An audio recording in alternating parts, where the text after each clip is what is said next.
Yes, buterevu nkwaniriza nate ku Focus TV bali nnyo okubeera nga ogoberera bali nnyo okubeera nga olaba Focus bakwagadde era baŋŋamba ko joyo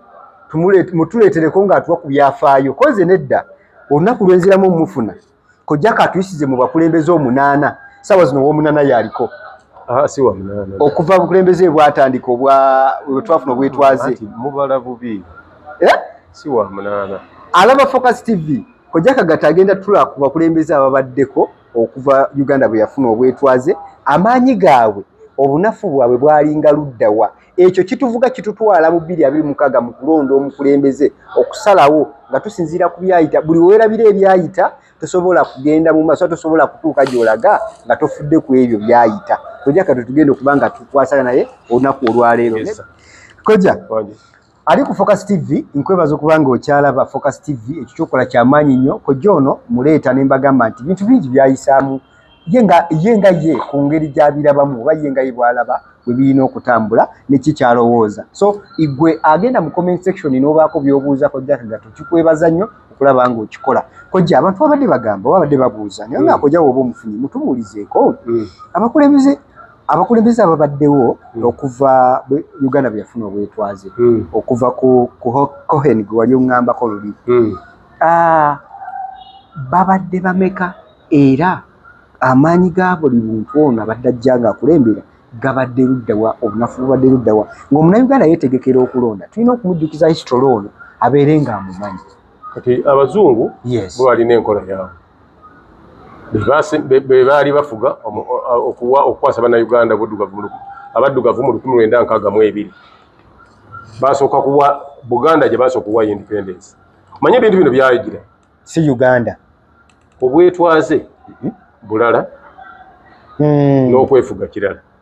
naye abantu babyabalema kojja kitutangaaze tugutawulira gwe bakuwa obwetwaze nga buli kimu gwokyekolera n'okola ki n'okwefuga nga weefuga kitegeeza nti waliwo be baaleka Buganda baagireka erina bwetwaze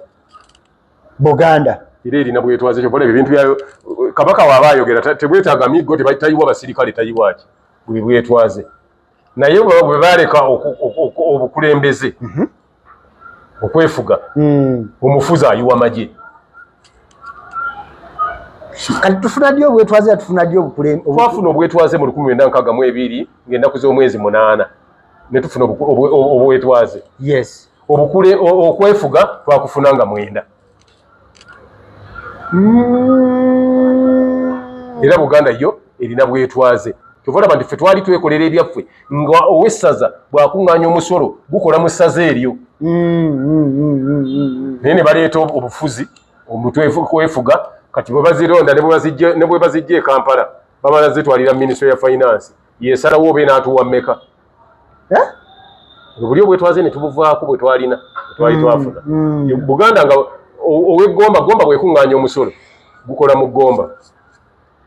nga tegujja eno kati ate okuŋŋaanya otya ssente mu Wakiso ate n'osinga kukola nguudo zigenda Kabaale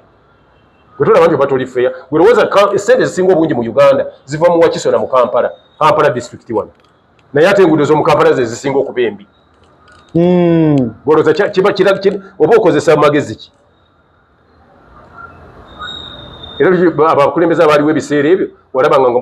buli kitundu genderera amasaza gonna nakati ne gavumenti tezimbanga bitebe byayo bya district ebadde etandika butandisi naye babadde bakozesa bitebe byamasaza nga obukulembeze bwa district we buli Buganda gye basooka okuwa obwetwaze ng'ennaku z'omwezi 8 Okitoba 1962 so nga ate Uganda ng'eggwanga nelifuna obunankani bagiyita kwefuga ameefuga yes mu 62 nga 9 enjawulo gy'olina okumanya nti omuntu alina obwetwaze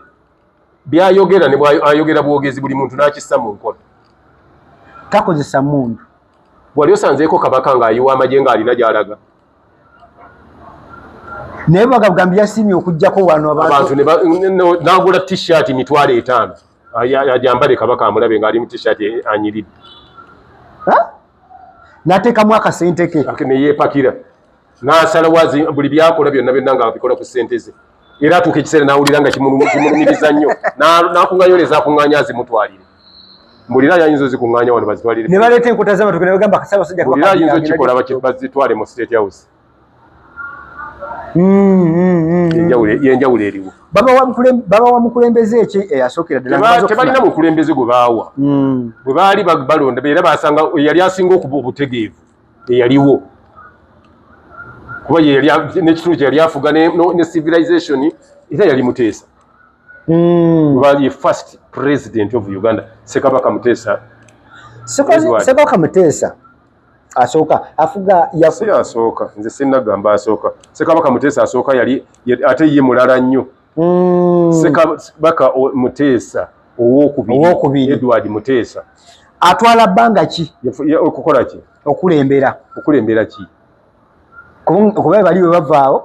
Uganda bajja kubanga obukulembeze buli bwa mirundi ebiri kuba yali akulembera Buganda era nga yakulembera ne Uganda oyogera kukulembera ki eggwanga Uganda yali kulembera kuva mu 1962 paka 1963 paka 1966 okukyusa obukulembeze obwo bw'eggwanga Uganda baategekawo kalulu okukola kutya okuvaawo nga tuva ku Muteesa baategekawo kalulu okugenda okulagawa ate tugenda kubajjukira bw'avaako ne wajja omukulembeze Muteesa okuvaako tebwaliwo kalulu ate akalulu kaaliwo mu 1963 ng'ate era Muteesa ye pulezidenti bw'avaako ani addakaawo bwe yavaako eyali prime minister ye yasigalako nga pulezidenti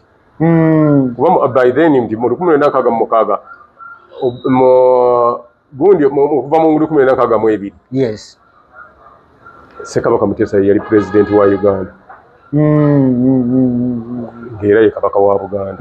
wa Buganda ne tutuuka mu 1966 mu 63 ne bategeka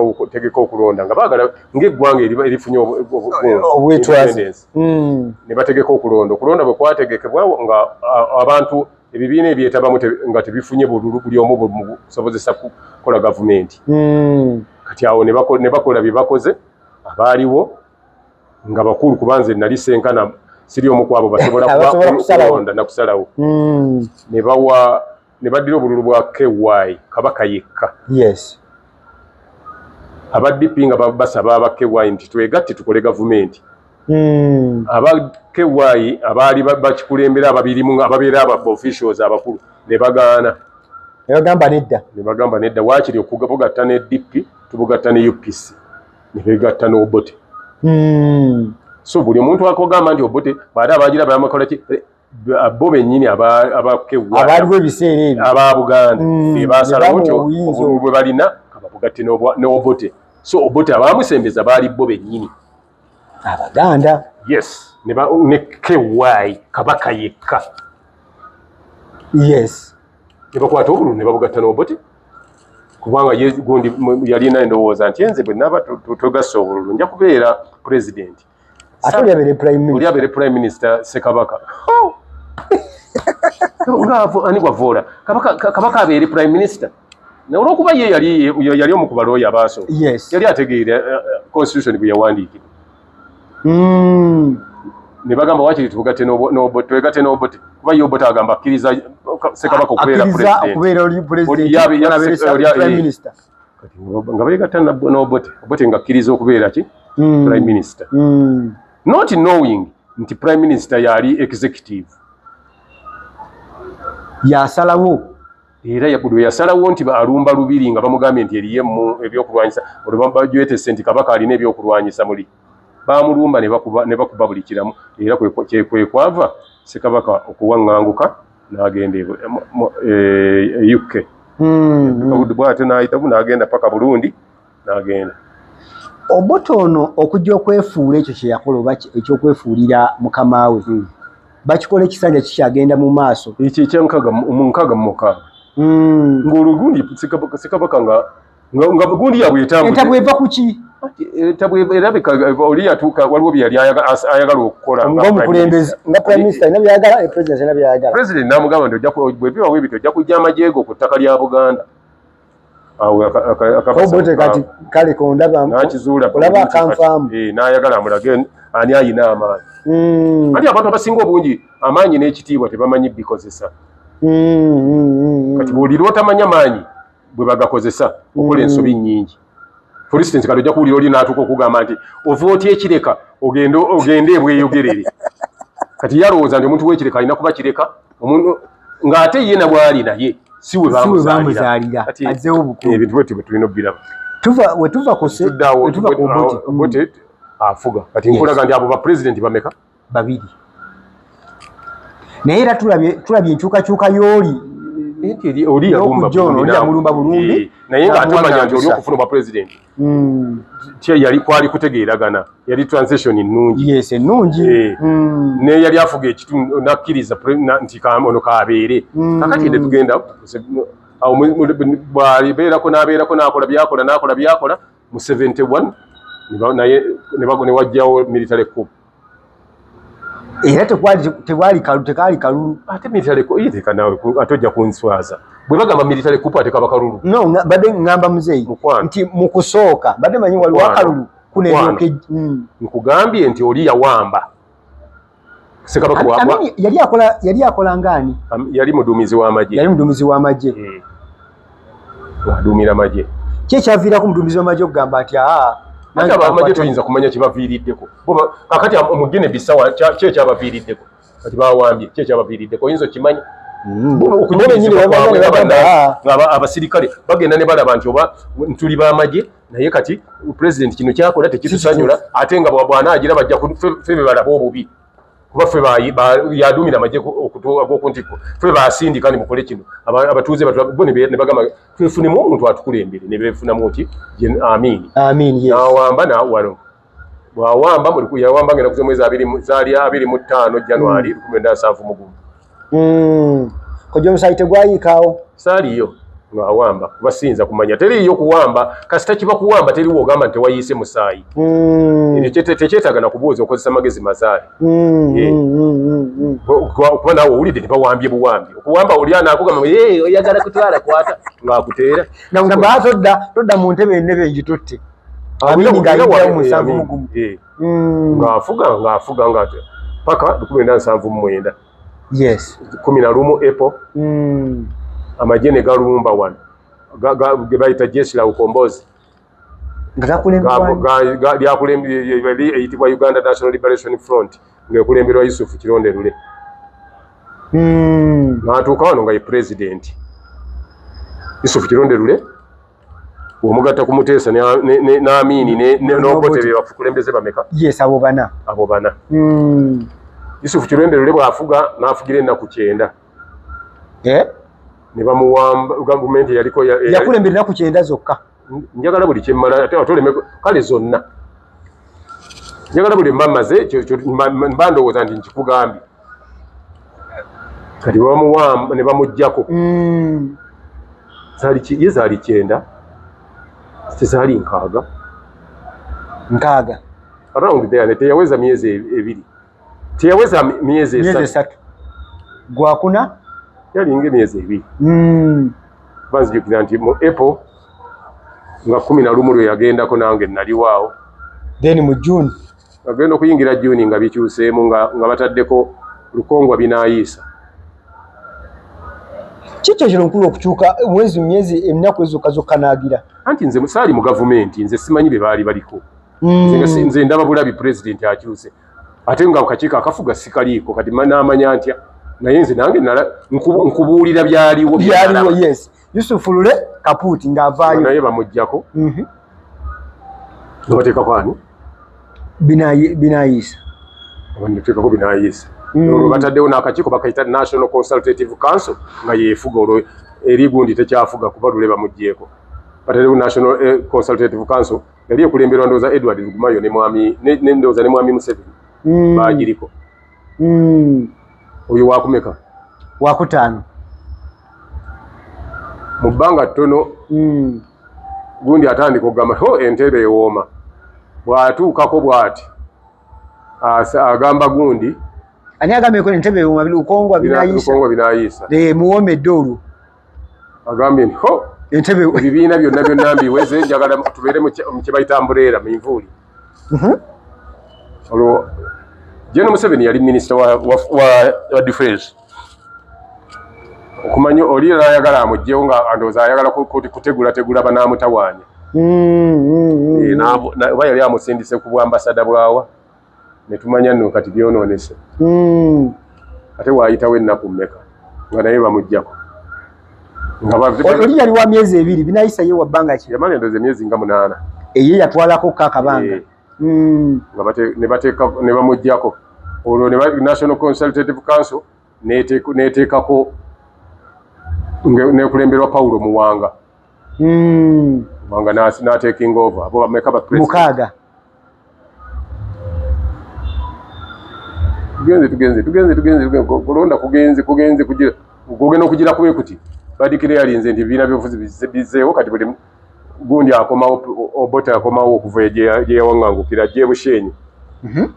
gundi yafuga Muwanga yaliko ye president waayitawo ebbanga ttono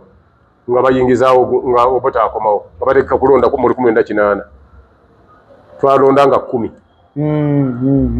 Obote balangiridde nti yawangudde okulonda abo bameka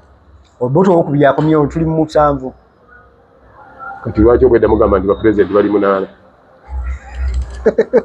kakati oyo wa 7 tugize Obote tuyingidde 85 tugenda tuba tutuuka ekisanja kiggwako ekyo ate ayise ekiragiro nti ebyokulonda tebijja kubeerawo bisazizaamu awo gavumenti ab'amagye Army Chief Commander yali waawamba yali Tito Okello Lutwa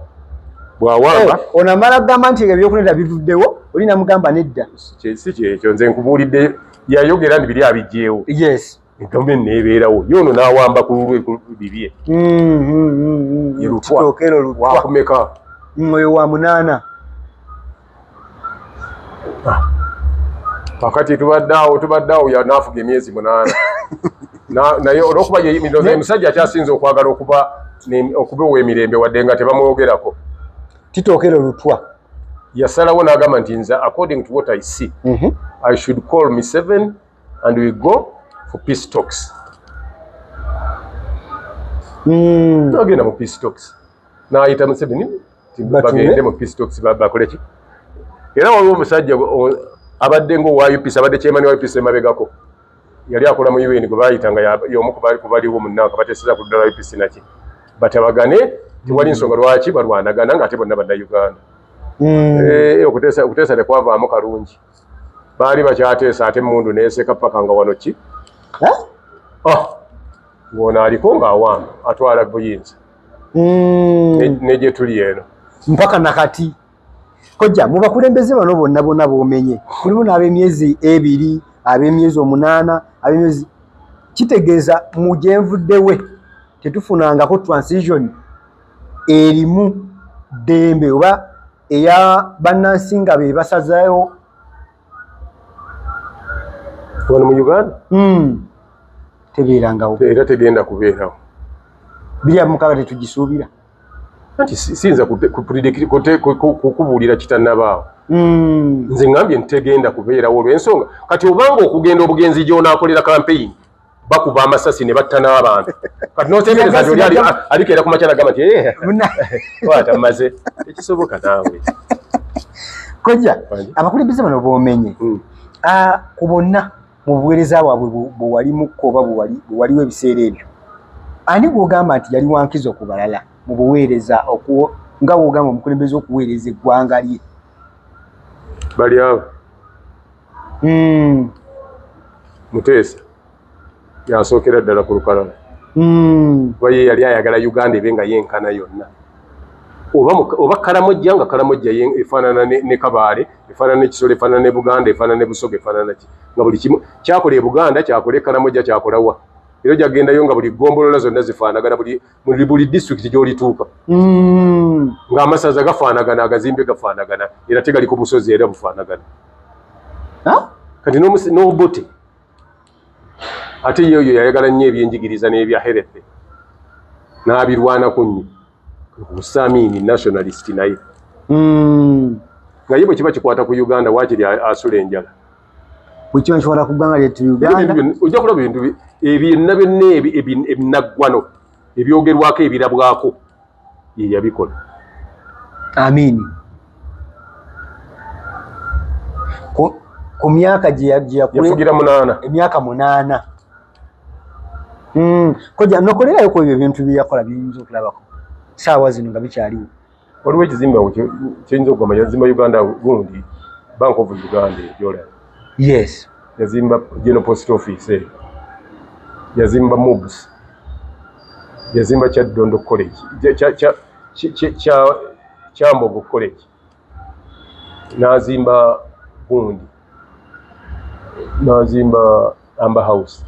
nazimba Farmers House nazimba Communication House services nazimba nakati simanyi oba mu birabo oba tebiriiwo anti bajja bagamba nti ebyo teri abyogerako balabanga ebyamera obumezi.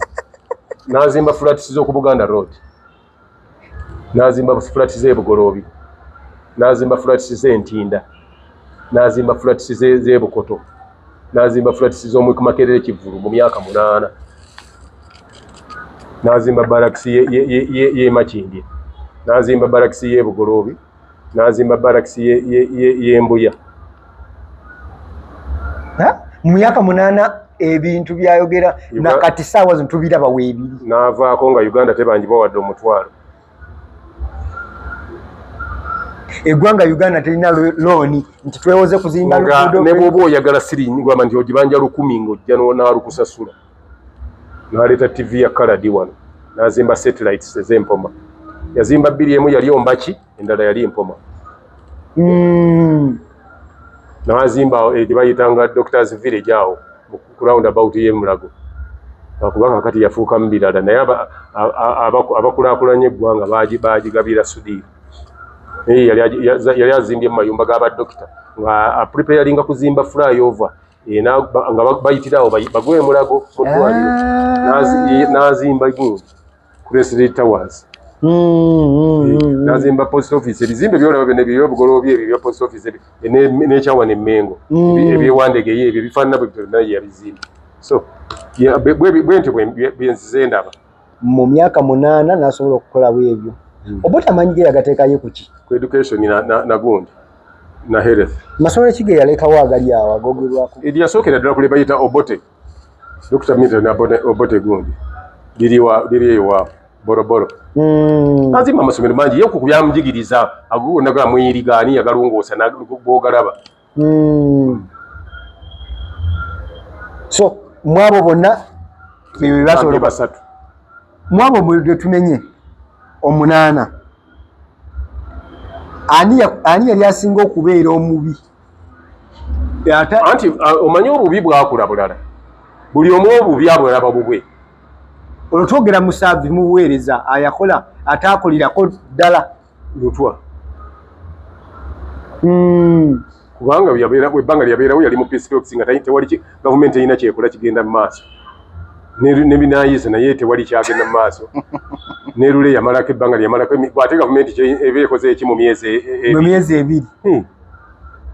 eba terina kyekoze kubanga mu myezi 2 ne muwanga naye oba wakagwa bugwi mu ntebe bwoti nga bakugamba byebyo. Alaba Focus TV oyo yekojja kagatugambye ebintu byayogera tabisoma mu butabo ebintu yali balabye nina wensoma baizo gamba mzee yalina wabisoma ebintu byayogera yabirabako yagambye ye byayogera tageresa ntimbu ye byamanyi bayalabye byazenga atege ebikubadde nga yaliwo omuntu atufuga mu saawa zino akulembera eggwanga lye Uganda Yoweri Kaguta Museveni mukujja kwe yagenda mu nsiko n'awangula banne be yali nabo mu nsiko bwe yali abisanya nabo. Nsigiramu ku kifaananyi engeri gye obukulembeze bwe gye bwatandika tukyali ku mulamwa gwe gumu nga bwe gwatandika anti nze simanyi kye yajja kukola sijja kugamba nti tukyali ku mulamwa gumu oba twaguvaako kuba bwe yali ajja okukola nali sirimanyi. Kati siyinza kugamba nti oba twaguvaako oba tutaguliko. Naye waliwo ko nga abantu bamwaniriza okuyaayana naliwo kuba nali omu kubajja naye. Era abantu bamwagala nnyo n'abasirikale nze sirabangako magye ndowooza gali mu ggwanga ddala nga ge baayagala nga magye ga Gen. Museveni. Gayinza obutabaayo, Uganda eyinza obutagafunako. Baayagala eggye lya Gen. Museveni kubanga eggye lya Gen. Museveni ne bw'oba walesaawo siringi emitwalo 5 ekiro ozisangawo ku makya nga bazikuumye. Bagamba oba ani yalese wano ssente nga bazikuuma ne babeerawo.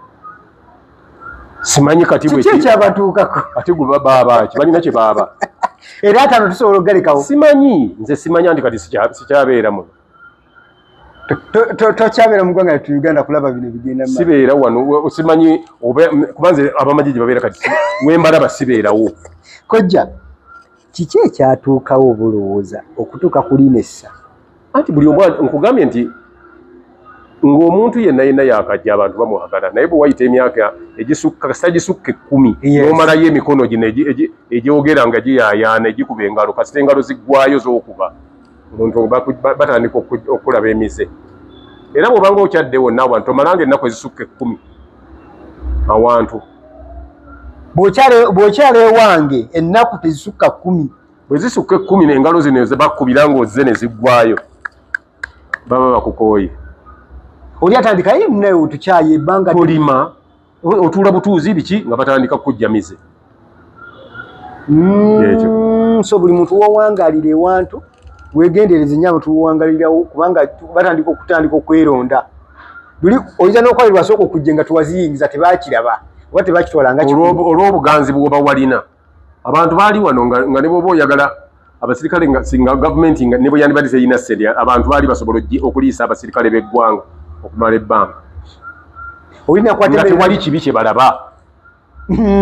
Ate waliwo n'ekirala omanyi kye bayita desperate ekibi nnyo. Omuntu ng'ali desperate ne bw'oleeta akabizzi oba ne bw'oleeta akabwa nga kwoleese ayinza okugenda naako.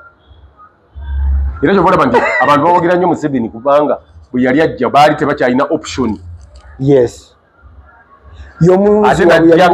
yajja alina empisa ze yateeka mu bajaasi be. Era kyova olaba abayita babe kati ababe bwe baggwamu ne bakula. Yes, bakadifuna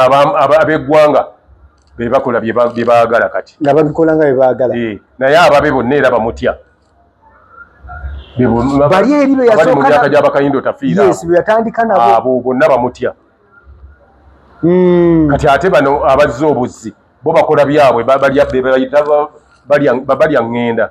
Neko jabya tandika no ne Dr. Kanokiza Besigye mwali. Kyogamba naye yali akyamutye yajja namwesimba. Tamutya. Yamwesimba. Omuntu okwesimbako tekitegeeza nti takutya. Akwesimbako era ng'akuwa ekitiibwa kati it is a constitutional right. Yesimbawo because it is era owulira nga ne bw'aba ayogera era ayogera nti mwami Museveni mwami tayinza kwogera bogezi ndi Museveni mwami Museveni ow'ekitiibwa president bw'ati abamutya abamuwadde respect. Kiŋŋamba ekyo. Nze nenyisiza okubeera nga abantu baali baganzi nnyo batumanyi gavumenti engeri n'omugole yenna abagole bonna baba baganzi ng'oli mugole nga gyakajja n'omuntu ne bw'oba gwe kati wewagulira engatta eyo wali ogyagala nnyo nnyo nnyo nga kupi olunaku gye njagala okuteeka mu kigere. Nsaba okujjukiza baganda baffe aba Focus Event Services bakyali basaale nnyo era nadde njogerako ne manager naŋŋamba ate kaakati engeri gyeri Christmas festive season kugamba kijjobe package zayongere ddala okukka wansi discount. Oyina mukolo gw'otegeka gwonna bakugamba nti gubawe budget yo bagambe nti budget yange njagala kwanjula kwa milioni 3 njagala embaga ya milioni 6 mbadde nina graduation party ya mwana wange naye nina milioni 5 ate boze kyendowooza nti endowooza kigendererwa kyabwe oba bw'otaagala gundi someone preparing something to be stressed bw'ata otegesa embaga ate gw'oli eri ecupa z'abandi nabw'oli omusajja bw'amala gakwata tete amenya obutebe ng'oli waggulu ku high table kojja katokiriza gaana obeera ku mukolo naye nga tension ekuli waggulu naye lwaki nga togunyumirwa kubanga lwansonga buli kyobeera weeraliikiridde gundi amanja ate lwaki okola ebyokubanja abantu bawe kola ebintu ebijja mu ssente z'olina